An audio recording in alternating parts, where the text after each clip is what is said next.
Hello student, last class में हमने आपको पढ़ाया था एटॉमिक नंबर के बारे में, एटॉमिक मास के बारे में, और आपको कुछ मैटर के बारे में बताया था हमने। मैटर किसको कहते हैं, सब्सटेंस क्या होता है, मैटर क्या होता है, सब्सटेंस क्या होता है, और केमिकल हम किसको बोलते हैं। स्टार्टिंग से हमने स्टार्ट की थी वीडियो और उसमें हमने सारी चीजें को डिस्कस किया था लास्ट क्लास में। एक बार मैं आपको रिवाइज करा देता हूँ कौन कौन सी चीजें हमने डिस्कस की थी लास्ट क्लास में।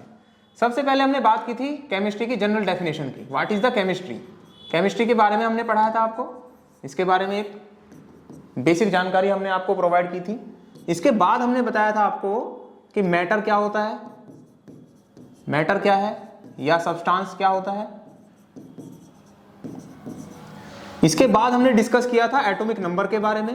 What is the atomic number, ये हम डिस्कस कर चुके हैं।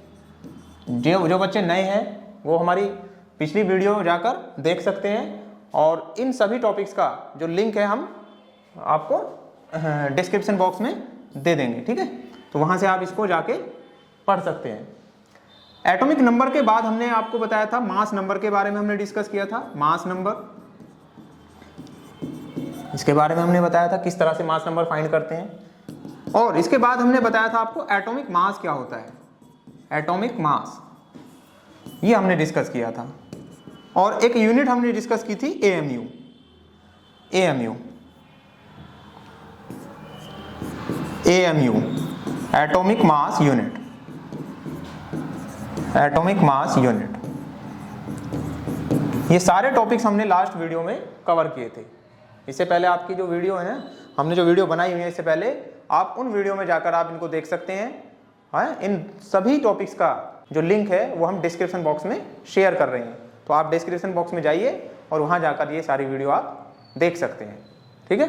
अब इसके बाद आज हम स्टार्ट करने वाले हैं मॉलिक्यूल क्या होता है, मॉलिक्यूलर मास क्या होता है, और इसके बाद हम आपको छोटे छोटे टॉपिक्स के बारे में बताएंगे, जैसे कि आइसो इलेक्ट्रॉन क्या होते हैं, आइसो इलेक्ट्रॉनिक स्पीशीज किसको बोला जाता है, आइसोटोनिक स्पीशीज किसको बोला जाता है। ये सारी चीजें हम डिस्कस करने वाले हैं आज की वीडियो में। तो चलिए स्टार्ट करते हैं वीडियो को। आइए एक बार इसको मैं फिर से रिवाइज करा देता हूँ। केमिस्ट्री हमने बताया था आपको, what is the chemistry, study of matter, study of matter, ये हम बता चुके हैं लास्ट वीडियो में, है ना। डिटेल वीडियो आप देख सकते हैं जाकर।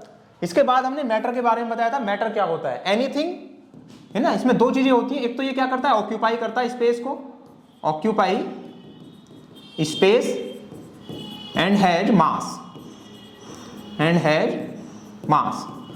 तो ये दो चीजों को हम इसे फोकस करना है, यानी कि स्पेस को ऑक्यूपाई करेगा एक तो, और दूसरा क्या करेगा, मास को, मास होता है मतलब इसके पास स्पेस ऑक्यूपाई करता है और मास होता है। तो दो चीजें इसमें होती हैं, एक स्पेस और दूसरा मास, ठीक है।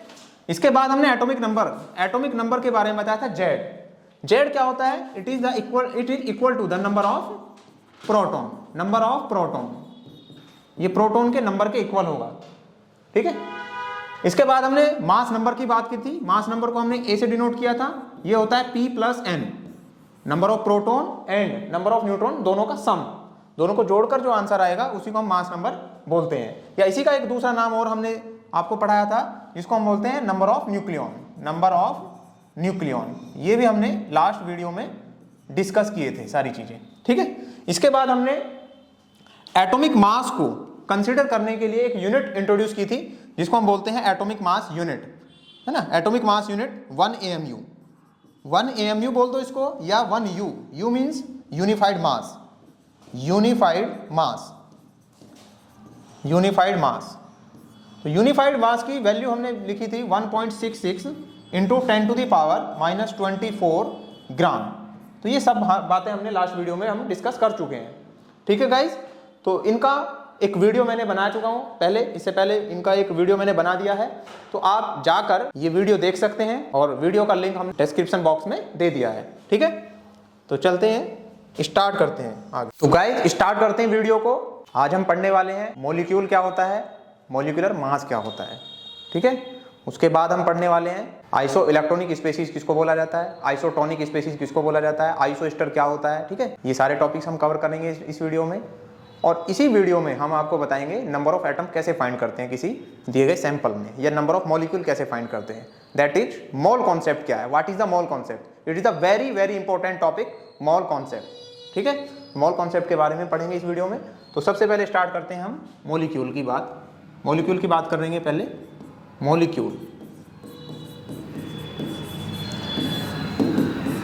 What is the molecule? देखिए किसी भी सब्सटेंस के सबसे छोटा ऐसा पार्टिकल होता है, किसी भी सब्सटेंस का सबसे छोटा पार्टिकल जो इंडिपेंडेंटली एग्जिस्ट करेगा, उसको मॉलिक्यूल हम बोलते हैं। ठीक है, तो डेफिनेशन हम लिख सकते हैं मॉलिक्यूल की, द स्मॉलेस्ट पार्टिकल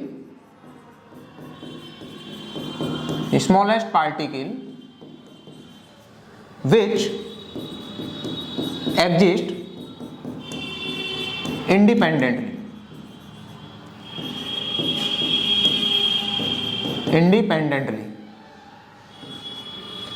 ठीक है। तो देखो यहां मैंने क्या लिखा है, ऐसा सबसे छोटा पार्टिकल जो इंडिपेंडेंटली क्या करे, एग्जिस्ट करे। अब इंडिपेंडेंटली एग्जिस्ट कैसे करेगा? जैसे आप हाइड्रोजन लिखते हैं तो सिंगल एच अगर लिखेंगे आप एच, तो वो क्या होगा, एटम, वो इंडिपेंडेंटली एग्जिस्ट नहीं करेगा क्योंकि उसका डुप्लेट कंप्लीट नहीं है। आप Cl लिखेंगे खाली, तो वो भी एटम है, वो भी इंडिपेंडेंटली एग्जिस्ट नहीं करता है, वो किसी दूसरे एटम के साथ बॉन्ड बनाकर रहेगा। ठीक है, ताकि उसका डुप्लेट या ऑक्टेट कंप्लीट हो जाए, अपनी आउटर मोस्ट सेल में 8 इलेक्ट्रॉन या 2 इलेक्ट्रॉन पूरा कर ले। तो इसीलिए वो अपने बॉन्ड बनाने का काम करते हैं, है ना, किसी दूसरे एटम के साथ जुड़कर बॉन्ड बनाने का काम करते हैं। तो यहां पर अगर कोई पार्टिकल है, सबसे छोटा पार्टिकल है और वो इंडिपेंडेंटली एग्जिस्ट कर रहा है, तो उसको हम मॉलिक्यूल बोलेंगे। ठीक है, अब मॉलिक्यूल के लिए देखेंगे हम क्या क्या चीजें हैं। तो इसमें क्या हो सकता है, मॉलिक्यूल के लिए या तो एटम हो सकते हैं। अब एटम उसमें 2 हो सकते हैं एटम, या 2 से ज्यादा हो सकते हैं, यानी कि ग्रुप ऑफ एटम हो सकता है। ठीक है, कहीं कहीं पर 2 एटम हो सकते हैं, कहीं पर 2 से ज्यादा एटम हो सकते हैं। ठीक है, अच्छा कहीं पर 1 एटम भी हो सकता है। ठीक है, 1 एटम भी हो सकता है, 1 से ज्यादा एटम भी हो सकते हैं। और अगर वो इंडिपेंडेंटली एग्जिस्ट करे तो उसी को हम बोलेंगे मॉलिक्यूल। तो यहां पर मैं लिख सकता हूं 2 और मोर atoms combine to form a molecule। तो या तो 2 एटम होंगे या 2 से ज्यादा एटम होंगे। अब मैंने बोला था कि 1 एटम भी हो सकता है ना। 1 एटम को हम कब मॉलिक्यूल बोलेंगे, इन द केस ऑफ, तो 1 atom is called as molecule in case of noble gases, in case of noble gases, in case of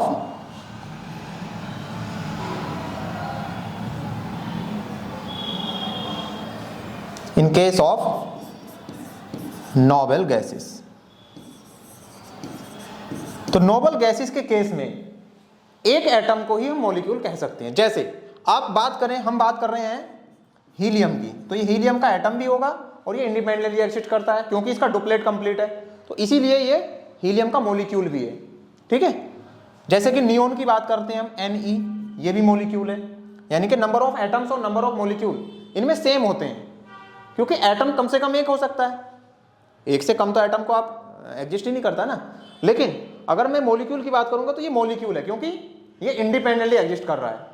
ठीक है, लेकिन ये सिर्फ अगर 1 एटम की हम बात करें ना, तो 1 एटम किस में हो सकता है, 1 एटम सिर्फ नोबल गैस के केसेस में हो सकता है। नोबल गैस को छोड़कर जितने भी बाकी एटम्स होंगे वो सभी सिंगल एटम की फॉर्म में कभी भी एग्जिस्ट नहीं करेंगे। या तो 2 एटम होंगे या 2 से ज्यादा हो सकते हैं, 2 और more than 2 atoms combine to form a molecule. तो एक मॉलिक्यूल बनाने का काम करते हैं 2 एटम या 2 से ज्यादा एटम। ठीक है, तो हीलियम हो गया, इसमें नियोन हो गया, argon, krypton, xenon and radon. अच्छा, रेडॉन को मैं स्टार लिख रहा हूं क्योंकि यहां पर ये जो रेडॉन है ना, ये रेडियो एक्टिव एलिमेंट होता है। ठीक है, तो आप ध्यान रखेंगे मॉलिक्यूल क्या होते हैं, या तो 2 एटम्स का ग्रुप होगा या 2 से ज्यादा एटम का ग्रुप होगा जो इंडिपेंडेंटली एग्जिस्ट करेगा, उसी को हम मॉलिक्यूल कहेंगे। राइट, यानी कि ऐसा सबसे छोटा पार्टिकल जो इंडिपेंडेंटली एग्जिस्ट करे। इंडिपेंडेंटली जो एग्जिस्ट कर सकता है, सबसे छोटा ऐसा पार्टिकल जो इंडिपेंडेंटली एग्जिस्ट करे उसको मॉलिक्यूल कहेंगे हम। तो इसमें दो या दो से ज्यादा एटम्स हो सकते हैं जो जुड़कर एक मॉलिक्यूल बनाएंगे। एक एटम कब होगा? In case of normal gases, right. तो वीडियो को आप बार बार देख के इन चीजों को आप क्लैरिफाई कर सकते हैं। आगे चलते हैं। अब जैसे मैं बात करता हूं यहां पर, मैं यहां पर लिखूंगा इधर मॉलिक्यूल, मॉलिक्यूल, यहां पर लिखूंगा मैं number of atoms, number of atoms. Number of atoms एक मॉलिक्यूल में कितने होते हैं, इसी को बोला जाता है एटोमिसिटी, एटोमिसिटी, ठीक है। अब देखिए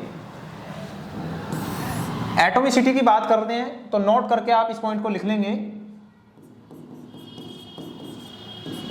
number of atoms, number of atoms present इन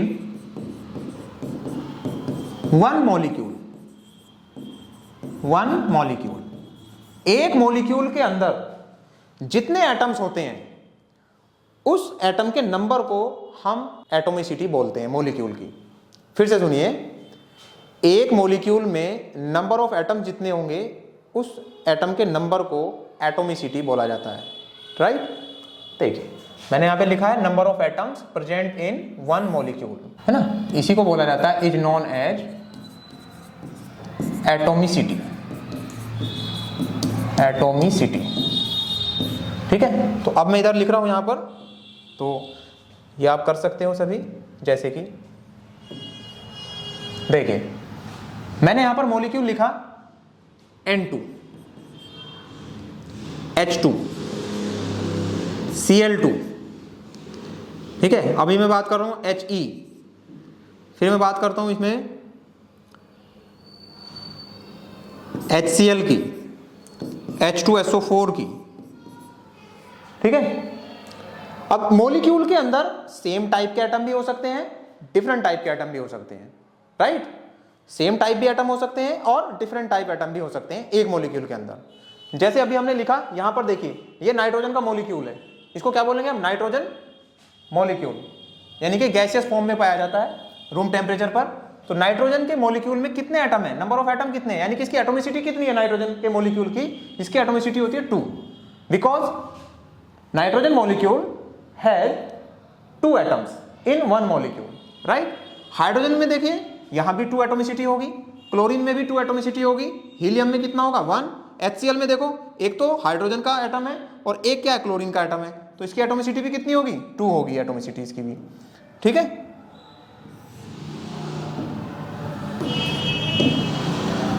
देखिए अब यहां पर देखिए हाइड्रोजन के 2 एटम है, एक सल्फर का है और 4 ऑक्सीजन के हैं, 4 और 1 5 और 2 कितने हो गए? 7। तो एटोमिसिटी 7 हो गई यहाँ पर, ठीक है। और भी आप ऐसे लिख सकते हो। आगे चलते हैं इसमें, इसी को आगे कंटिन्यू करता हूं मैं। Br2 H3PO4 KMNO4, इसको ब्रोमीन मॉलिक्यूल बोलेंगे, इसको क्या बोलेंगे? Orthophosphoric acid. KMNO4 potassium permanganate, K2Cr2O7 potassium dichromate,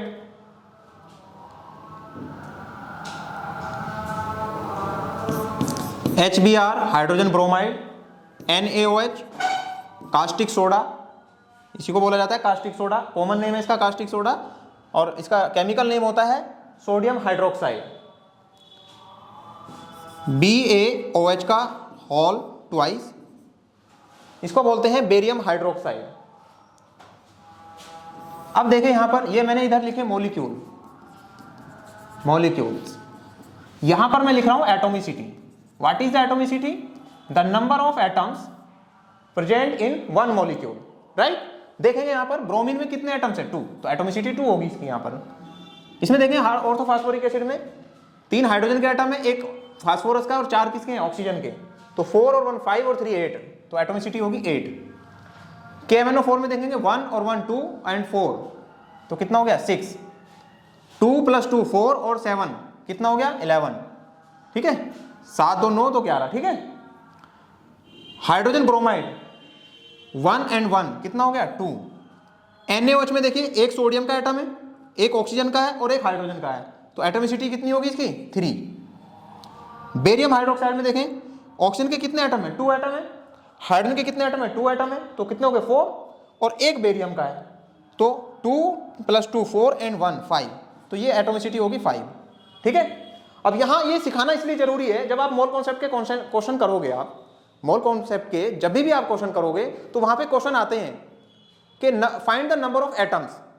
अगर आपको मॉलिक्यूल का आइडिया नहीं है तो आप वहां पे नंबर ऑफ एटम फाइंड नहीं कर सकते हैं। अभी हम कुछ क्वेश्चन करेंगे तो देखेंगे किस तरह के क्वेश्चन वहां पे आते हैं, है ना, किस टाइप के क्वेश्चन आते हैं, किस तरह से क्वेश्चन फ्रेम किए जाते हैं, तो अभी सीखेंगे हम उनको, सबको सिखाऊंगा मैं तुम्हें। आगे चलते हैं इसमें। ये हमने मॉलिक्यूल की बात करी, अब मैं मॉलिक्यूल की ना आपको एक कंफ्यूजन से दूर कर देता हूं। आपने बहुत तरह से मॉलिक्यूल को डिस्कस कर लिया है कि मॉलिक्यूल क्या होता है, इंडिपेंडेंटली एग्जिस्ट करता है। दूसरी बात है मॉलिक्यूल के पास 2 एटम हो सकते हैं या 2 से ज्यादा एटम हो सकते हैं। 1 एटम हो सकता है in case of noble gases. ठीक है, सिर्फ 1 एटम मॉलिक्यूल में तभी होगा अगर वो नोबल गैस है तो, और नोबल गैस हमारे पास कितनी है, helium, neon, argon, krypton, xenon, ठीक है, एंड रेडॉन। तो ये 6 गैसेस हैं जो कि नोबल गैसेस हैं। इनको छोड़कर जितने भी मॉलिक्यूल बचेंगे हमारे पास, उन सभी मॉलिक्यूल के अंदर या तो 2 एटम होंगे या 2 से ज्यादा एटम होंगे। कहने का मतलब है ग्रुप ऑफ एटम्स, 2 और more than 2 atoms found in 1 molecule except noble gases, right. Noble gas को छोड़कर बाकी जितने भी मॉलिक्यूल होंगे सभी के पास 2 या 2 से ज्यादा एटम होते हैं। आगे चलते हैं हम। मॉलिक्यूल को एक तरह से मैं और डिफाइन करता हूं। अब देखिए, मॉलिक्यूल के पास आपको पता है ये इंडिपेंडेंटली एग्जिस्ट करता है, इसी को मॉलिक्यूल बोलते हैं हम। अब मॉलिक्यूल 2 रूप में पाया जाता है, मॉलिक्यूल 2 रूप में पाया जाता है। आपको ये बात अभी तक नहीं बताई होगी किसी ने, ना ही एनसीईआरटी में इस तरह से उसको फ्रेम करके लिखा हुआ है।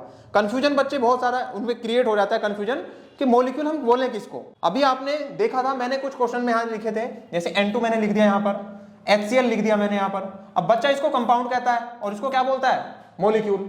नहीं, दोनों ही मॉलिक्यूल हैं, दोनों ही क्या है, मॉलिक्यूल। डिफरेंस क्या है, ये जो मॉलिक्यूल है ये एलिमेंटल फॉर्म में है, मतलब एक ही टाइप के एलिमेंट है सारे, और इसमें क्या है, डिफरेंट टाइप के एलिमेंट है। तो इसीलिए मॉलिक्यूल 2 फॉर्म में पाया जाता है, एक तो एलिमेंट के फॉर्म में, एलिमेंटल मॉलिक्यूल। एलिमेंटल मॉलिक्यूल पहचान क्या होगी एलिमेंटल मॉलिक्यूल की, it has same type of atoms. तो इसके पास सेम टाइप ऑफ एटम्स होंगे। सेम टाइप ऑफ एटम लिखा है मैंने, जैसे कि एग्जांपल के तौर पर मैं लिख देता हूं यहां पर, बहुत सारे एग्जांपल है। H2 में लिख दिया, H2 हाइड्रोजन मॉलिक्यूल है, नाइट्रोजन मॉलिक्यूल है, आर्गन मॉलिक्यूल है। आर्गन तो हम लिख नहीं सकते, लेकिन सेम तो है ना इसमें भी। अब आर्गन मॉलिक्यूल है ये भी, क्यों, क्योंकि नोबल गैस में आता है। अभी मैंने बताया था जितनी भी नोबल गैस होती हैं उनको छोड़कर बाकी सभी मॉलिक्यूल में 2 एटम या 2 से ज्यादा एटम हो सकते हैं, लेकिन नोबल में तो एक हो सकता है ना। नाइट्रोजन मॉलिक्यूल है तो ये किस फॉर्म में आएगा, एलिमेंटल फॉर्म में। Elemental because it has similar type of atoms. Argon है तो इसमें भी सेम टाइप के एटम होंगे, ठीक है। आप यहां पर ब्रोमीन लिख सकते हो, ठीक है, Cl2 लिख सकते हो आप, क्लोरीन लिख सकते हो। क्लोरीन गैस में भी सेम टाइप के एटम्स होंगे, क्लोरीन मॉलिक्यूल में भी सेम टाइप के एटम्स होंगे। और आप यहां पर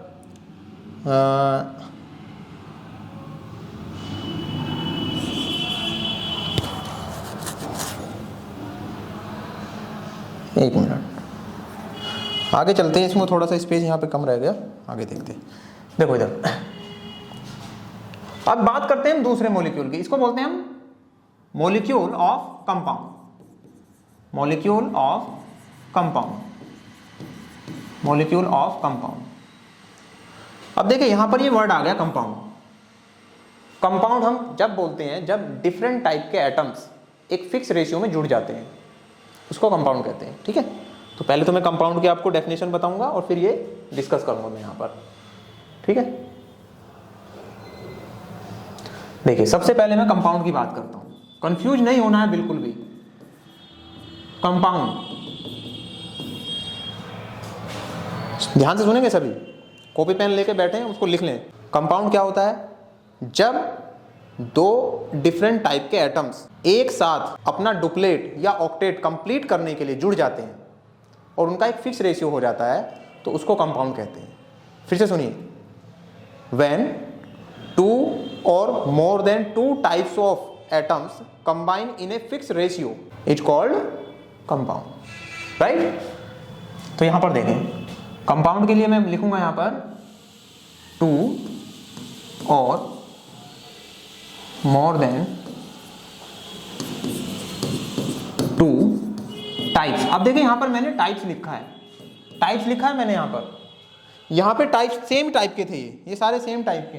यहां पर क्या है, डिफरेंट टाइप के होंगे, यानी कि या तो दो टाइप के होंगे या दो से ज्यादा टाइप के, ठीक है। कहने का मतलब डिफरेंट टाइप के होंगे। कहने का मीनिंग क्या है, डिफरेंट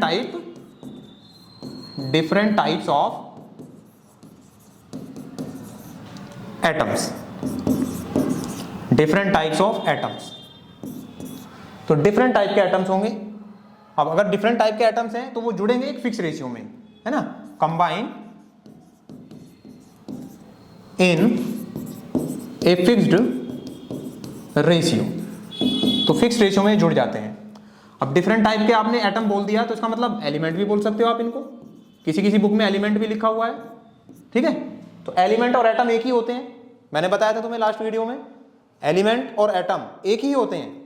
फर्क क्या है, एटम उसको जब बोलते हैं जब वो केमिकल रिएक्शन करता है, और अगर वो केमिकल रिएक्शन नहीं कर रहा है तो उसको एलिमेंट बोलेंगे, ठीक है। तो यहां पर आपको देखने को मिलेगा किसी किसी बुक में लिखा होता है different types of elements combine in a fix ratio is known as compound. तो इसी को कंपाउंड बोला जाता है। अब देखो कंपाउंड तो बोल दिया उसको, लेकिन कंपाउंड भी तो, कंपाउंड के अंदर जो एटम्स होंगे वो भी तो अपना डुप्लेट और ऑक्टेट कंप्लीट करते हैं ना। तो अगर वो डुप्लेट अपना कंप्लीट करते हैं, अगर वो अपना ऑक्टेट कंप्लीट करते हैं, तो वो रहेंगे मॉलिक्यूल के रूप में ही। तो इसीलिए मैंने यहां पर लिखा है मॉलिक्यूल दो टाइप के होते हैं, है ना। ये आप अगर आपने सीख लिया तो आप मॉलिक्यूल में, एटम में कभी भी कंफ्यूज नहीं करेंगे। और अगर आप कंफ्यूजन नहीं होगा आपको मॉलिक्यूल में और एटम में, तो आप सारे मोल कॉन्सेप्ट के क्वेश्चन कर सकते हैं आप। बहुत सारे बच्चों को कंफ्यूजन होता है, एटम कैसे फाइंड करें, मॉलिक्यूल कैसे फाइंड करें, है ना। तो अगर आपको एटम का, मॉलिक्यूल का, एलिमेंट का अगर आपको बेसिक कॉन्सेप्ट नहीं है याद, तो यहां से आप उसको कवर कर सकते हैं। और मैं गारंटी आपको देता हूं, ये मैंने खुद फ्रेम किया हुआ है, ये किसी बुक में नहीं मिलेगा आपको, ठीक है। वहां बच्चे बहुत ज्यादा कंफ्यूज करते हैं कि भाई ये मॉलिक्यूल है या कंपाउंड है या एटम है या क्या है। तो आप यहां से बिल्कुल क्लियरली आपको सारी चीजें यहां पे पता चलेंगी, ठीक है। तो मॉलिक्यूल दो रूप में पाया जाता है, एक तो एलिमेंट के मॉलिक्यूल के रूप में और दूसरा कंपाउंड के मॉलिक्यूल के रूप में। फर्क क्या है यहां पर तो सेम टाइप के एटम्स होंगे या सेम टाइप के एलिमेंट्स होंगे, यहां पर डिफरेंट टाइप के होंगे। डिफरेंट मींस दो या दो से ज्यादा टाइप के, दो टाइप के भी हो सकते हैं, मतलब दो तरह के भी हो सकते हैं, या दो से ज्यादा तरह के भी हो सकते हैं। एग्जांपल के लिए जैसे कि HCl, आप देखो यहां पर हाइड्रोजन और क्लोरीन दोनों अलग अलग टाइप के हैं, तो ये कंपाउंड बन गया, है तो मॉलिक्यूल लेकिन कंपाउंड के रूप में है, ठीक है। तो ये कंपाउंड है, ठीक। अब देखें यहां पर H2SO4, ये भी क्या है, मॉलिक्यूल है। सल्फ्यूरिक एसिड इसको बोला जाता है। H3PO4 ऑर्थोफॉस्फोरिक एसिड इसको बोला जाता है, कंपाउंड है लेकिन मॉलिक्यूल के रूप में रहेगा। NaOH, ये भी क्या है, कंपाउंड है, ठीक है। NaOH sodium hydroxide. और आप लिख सकते हैं CaSO4 कैल्शियम सल्फेट, Na2H2O3 इसको बोलते हैं सोडियम थायोसल्फेट। और भी बहुत सारे मॉलिक्यूल ऐसे हैं, तो आप देख के ही बता सकते हैं आप, ठीक है। अभी मैं एक क्वेश्चन कराता हूं यहां से, देखिए, द एटम्स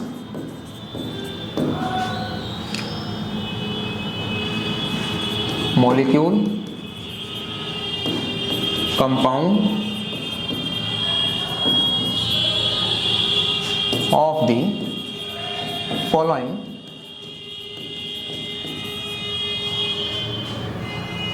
सैंपल्स, कहने का मीनिंग ये है, अभी जो सैंपल आपको दिया जाएगा उसमें से आपको एटम का नंबर बताना है, एटम कौन से हैं इसमें, मॉलिक्यूल बताने हैं, है नंबर नहीं, एटम कौन से हैं, है ना, मॉलिक्यूल कौन से हैं और कंपाउंड कौन से हैं, ये हमें बताने हैं। मैं यहां पर लिख देता हूं, ये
अब देखो यहाँ पे है ना, हमें जितने भी एग्जांपल दिए हैं, सैंपल दिया है, अब इस सैंपल में से हमें बताना है एटम कौन से हैं, मॉलिक्यूल कौन से हैं और कंपाउंड कौन से हैं।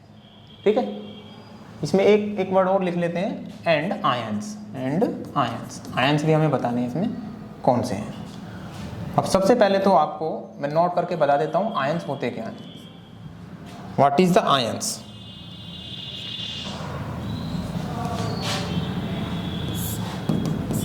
आयंस, तो आयंस हम ऐसे ग्रुप को बोलते हैं जिस पर कोई भी पॉजिटिव या नेगेटिव चार्ज आ जाए। ठीक है, ions are those species which have positive और नेगेटिव चार्ज। राइट, देखते हैं यहाँ पर, विच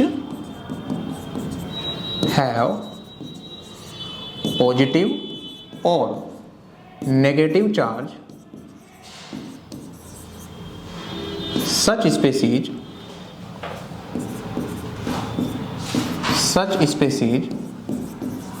are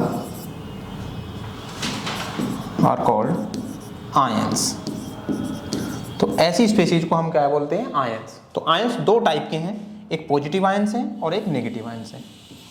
positive ions and negative ions. Positive ions जिस पर पॉजिटिव चार्ज होता है और नेगेटिव आयंस जिस पर नेगेटिव चार्ज होता है। राइट, तो गाइस अब हम पढ़ेंगे मॉलिक्यूलर मास क्या होता है। पहले तो मैं आप लोगों को मॉलिक्यूल का आइडिया दूंगा। ठीक है, मॉलिक्यूल का आइडिया हमने दे चुके भी हैं, अब बताएंगे हम मॉलिक्यूलर मास क्या है। ठीक है, आयंस का हमने बता दिया आपको, आयंस क्या होते हैं, what is the molecular mass. ठीक है, अब देखो मॉलिक्यूलर मास क्या है, the sum of atomic masses, sum of atomic masses of all atoms in a molecule। एक मॉलिक्यूल के अंदर जितने भी एटम्स होंगे सब एटम्स का एटॉमिक मास आप ऐड कर देंगे। ठीक है क्या करेंगे आप? सम। तो आपको याद रखना है संपूर्ण, पूरा जोड़ दो उसको, सम का मतलब जोड़ दो, पूरा जोड़ दो। ठीक है, ये हमारे चैनल का भी नाम है। तो जो बच्चे नए हैं इसको सब्सक्राइब कर सकते हैं और चैनल को लाइक करें, कमेंट बॉक्स में आग लगा दें बिल्कुल। ठीक है, देखें यहाँ पर मॉलिक्यूलर मास की बात कर रहे हैं हम। Molecular mass is equal to sum of atomic masses, sum of atomic masses of all atoms, all atoms, all atoms. तो जितने भी एटम्स होंगे in one molecule, in a molecule. तो एक मॉलिक्यूल के अंदर जितने भी एटम्स होंगे सब एटम्स का एटॉमिक मास आप जोड़ देंगे और यूनिट क्या लगा देंगे उसके सामने? AMU, atomic mass unit. तो ये आपका मॉलिक्यूलर मास आ जाएगा। ठीक है, ये आपको याद रखना है ये फॉर्मूला। ठीक है, एक क्वेश्चन करा देते हैं। देखो, जैसे कि हमने बात करी NaOH, सोडियम हाइड्रोक्साइड, इसका मुझे मॉलिक्यूलर मास फाइंड करना है। तो क्या करेंगे हम? इसमें आप देखो एटम कौन कौन से हैं। सोडियम एटम है, एक ऑक्सीजन एटम है और एक हाइड्रोजन एटम है। अब सोडियम का आपको एटॉमिक मास याद होना चाहिए। अगर एटॉमिक मास याद नहीं है तो इसका मास नंबर याद होना चाहिए। हमने सोडियम आपको बताया था 11 Na23, ये मास नंबर होता है। मास नंबर के सामने अगर आपने यूनिट AMU लगा दी तो वो क्या बन गया? Atomic mass. ठीक है, तो यहां पर आप एटॉमिक मास लिख दें इसका 23 AMU। ऑक्सीजन का कितना होता है? 16, यूनिट क्या लगा देंगे? AMU, तो एटॉमिक मास बन गया। हाइड्रोजन का कितना होता है? मास नंबर 1, यूनिट लगा दी AMU, तो ये बन गया एटॉमिक मास। तो एक मॉलिक्यूल में जितने एटम्स होते हैं सभी एटम्स का एटॉमिक मास हमने सम कर दिया, जोड़ दिया है। जोड़ने के बाद यानी कि सम, और उसको पूर्ण कर दो, पूरा कर दो इसको। ठीक है, संपूर्ण कर दो इसका, संपूर्ण योग कर दो इसका। जोड़ेंगे आप तो जोड़ोगे कितना होगा? 23, 14, तो ये हो गया 40। यूनिट क्या हो जाएगी? AMU। राइट, तो 40 AMU। ये अभी हम कुछ और क्वेश्चन ले लेते हैं, यहां पर देखते हैं। जैसे कि हमने बात करी थी अभी NaOH की। ठीक है, यहां आप एटोमिसिटी लिख लेना इसकी, एटोमिसिटी, और इधर आप लिखेंगे यहां पर मॉलिक्यूलर मास, मॉलिक्यूलर मास। अगर आपको मॉलिक्यूलर मास आ जाएंगे तो आप मोल कॉन्सेप्ट के क्वेश्चन आसानी से कर पाएंगे। ठीक है, तो यहां पर NaOH हमने लिखा, H2SO4 लिख लिया, यहां पर Cl2 लिख लिया, HCl लिख लिया, यहां पर CaCO3 लिख लिया, और भी हम बात करते हैं, जैसे कि H3PO4 की बात कर रहे हैं, ठीक है। अब देखो यहाँ पर एटोमिसिटी देखिए, NaOH का एटोमिसिटी कितना हो गया, NaOH का एटोमिसिटी आप जोड़ोगे 1 और 1 2 3 हो गया, यहाँ पर जोड़ोगे 7 हो गया, ये कितना हो गया 2 7, इसका ये 7 है, ये 2 है, ये 3 है, और यहाँ 1 और 1 2, तो ये हो गया 2। यहाँ पर जोड़ोगे कैल्शियम 1, एक कार्बन और 3 ऑक्सीजन, तो 1 और 1 2 और 3 कितना हो गया 5, तो एटोमिसिटी 5। यहाँ पर देखिए 3 और 4 7 और 1 8, ठीक है। एक आपको और बता देता हूँ मैं, है ना, इसी साल ऐड किया है NTA ने उसको, जिसको हम बोलते हैं ferrous ammonium sulphate, FeSO4 NH4 whole twice into SO4 into 6H2O, यानी कि क्रिस्टल के फॉर्म में पाया जाता है 6H2O, ठीक है।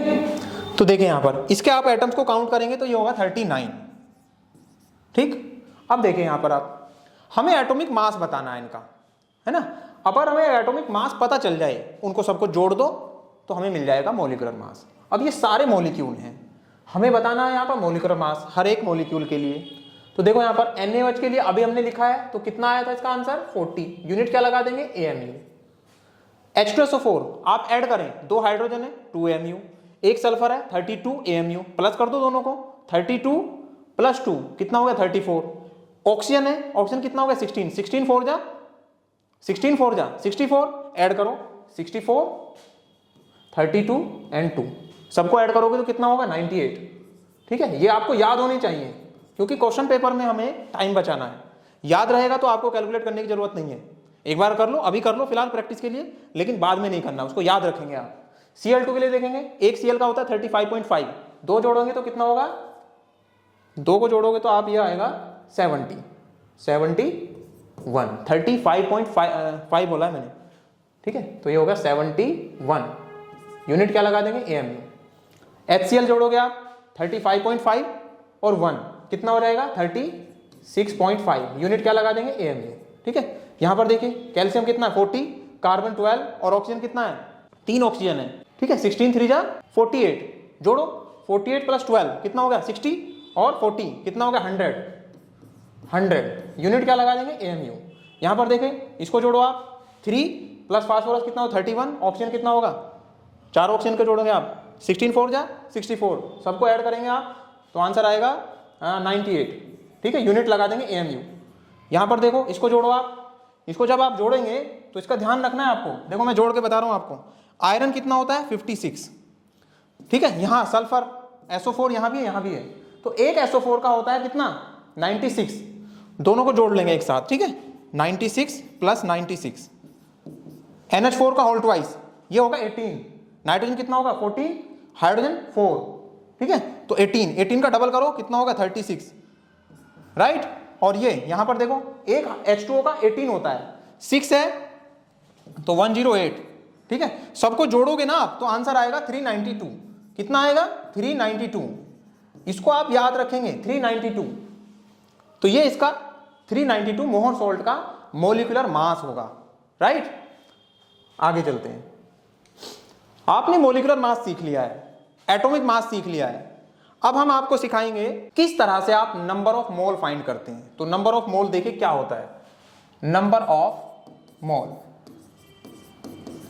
मोल, इसके लिए आप याद रखेंगे फॉर्मूला, जो भी आपको सैंपल दिया जाए उसका वेट लिखेंगे, या वेट ना कह के आप मास कहेंगे तो बहुत अच्छा है। देखिए यहां पर mass of given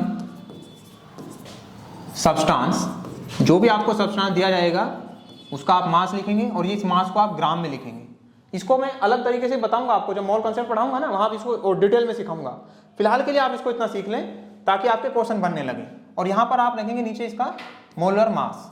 molar mass क्या होता है, मॉलिक्यूलर मास के ही इक्वल होता है, बस फर्क क्या है, यहां पर यूनिट जो लगाएंगे वो ग्राम में लिखेंगे, ठीक है। क्योंकि मोलर का मतलब होता है 1 मोल। मोलर कहां से आता है, मोलर का मीन्स होता है mass of 1 mole species, 1 mole species. अब 1 मोल होता क्या है, ये जो वर्ड है ना 1 मोल, जैसे आप 12 को डजन बोल देते हैं, है ना, 144 को ग्रॉस बोल देते हैं, है ना, 12 इंच को फीट बोल दिया एक, तो जैसे आपने फिट बोला तो उसकी यूनिट तो आपको पहले से अंडरस्टूड है ना।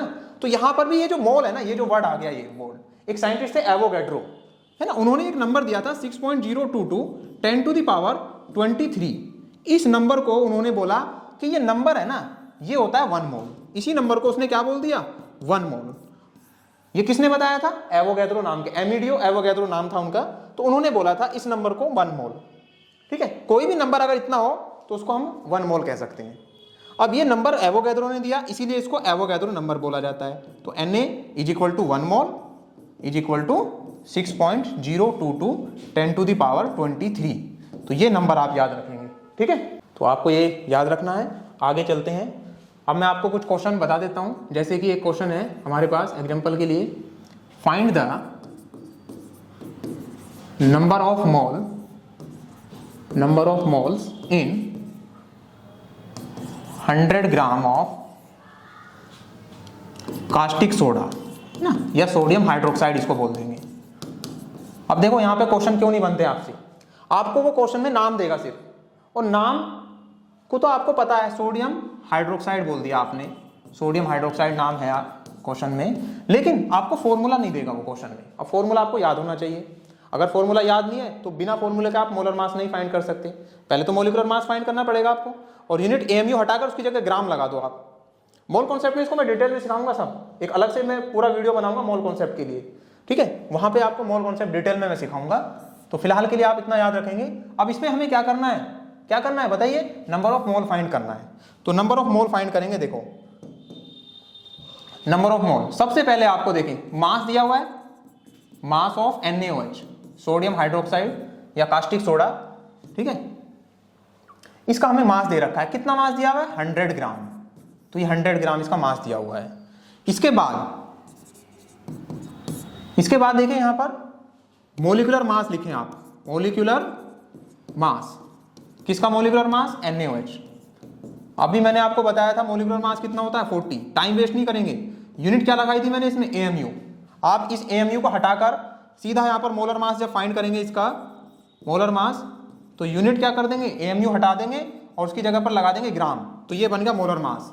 अब ये ग्राम क्यों लगा, मैं इसीलिए बता रहा हूं आपको, जब मैं वीडियो बनाऊंगा एक अलग मोल कॉन्सेप्ट के लिए तो मैं आपको सिखाऊंगा AMU और ग्राम कैसे आता है। अब ये दोनों चीजें हमारे पास आ गई है, एक तो इसका वेट आ गया हमारे पास, देखो वेट आ गया हमारे पास, मोलर मास आ गया। अब मैंने फॉर्मूला अभी लिखा है आपको, number of mole N equal to W/M, यानी कि given mass in gram upon molar mass in gram, दोनों यूनिट सेम होंगी ग्राम में। तो नंबर ऑफ मोल फाइंड हो जाएगा हमारे पास। Number of mole N is equal to, weight कितना है इसका, 100 ग्राम, मोलर मास कितना है, 40 ग्राम। ठीक है, ग्राम से ग्राम कैंसिल आउट हो जाएगा, यहां से इसको कैंसिल आउट कर दो, 0, ये ग्राम हो गया। 10/4 कितना आएगा बताओ, 2.5। यूनिट क्या होगी, यूनिट, मोल की कोई यूनिट नहीं होती है, ये तो नंबर है ना सिर्फ मोल का। तो अगर नंबर है तो यहां इतने मोल लिख देंगे आप, 2.5 मोल। क्या लिखें, 2.5 मोल्स। किसके moles, moles of NaOH। NaOH के मोल कितने में, 100 ग्राम। तो आई होप ये सारी चीजें आपको समझ में आ गई होंगी। नेक्स्ट वीडियो में मैं आपको बताऊंगा आइसो इलेक्ट्रॉन क्या होते हैं, आइसो बार क्या होता है, आइसोटोन क्या होता है, आइसोटोप क्या होते हैं, ये सारी चीजें मैं सिखाऊंगा। तो अगर ये वीडियो आपको समझ में आई है तो आप लाइक करें, इसको शेयर करें और कमेंट करें।